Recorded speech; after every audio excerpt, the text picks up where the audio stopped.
what other sort of like internal policies are good for dentists to adopt so that, should you ever be in this sort of situation where there is, a bit of tension with the staff, it at least works in your favor. So you mentioned, if you're using WhatsApp, everything is logged there.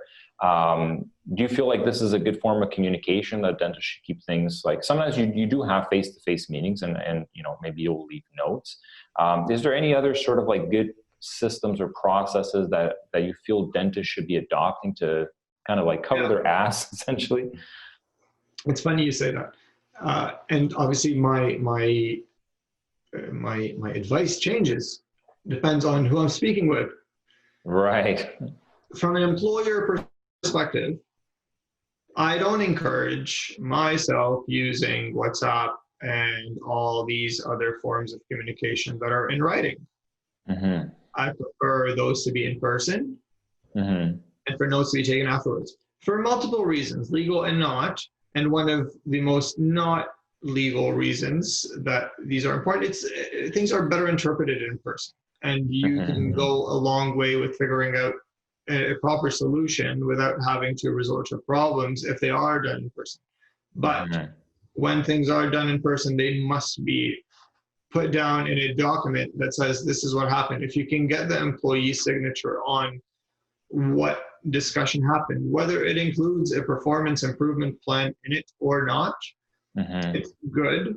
If they refuse to sign it, you could write down that they refused to sign it, but it was still on this date. As long as there's something we can point to and say, this is the date and this is what happened, that's better than nothing. That's certainly true. And it can save you a lot of money if things do go to litigation. Sometimes things could be quashed from the beginning if we just have the one email that is saved or the one thing that you said as an employer that shows that you really are reasonable.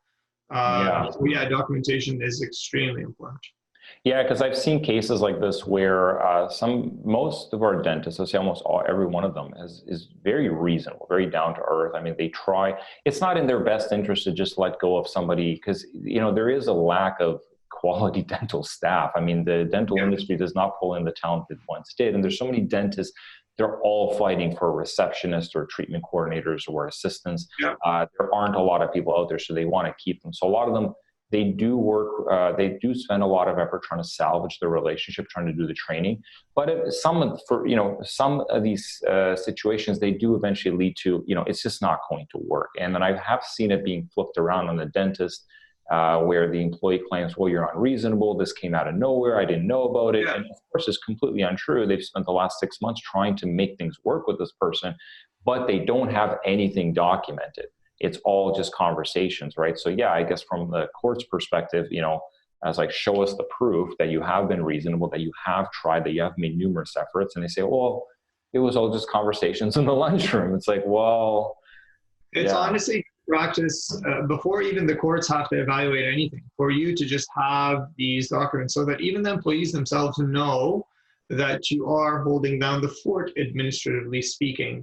And you know what is going on, and you're not being abused when it comes to certain things like overtime, or punching in and punching out at certain times, or doing things on your computer for certain periods within the day that you do not have a way to essentially not watch what your employees doing on their computers, but at least make sure they're not spending time being unproductive. It's okay to be unproductive sometimes. You just don't want to be fooled as an employer to be spending money and salaries on things that are just not working out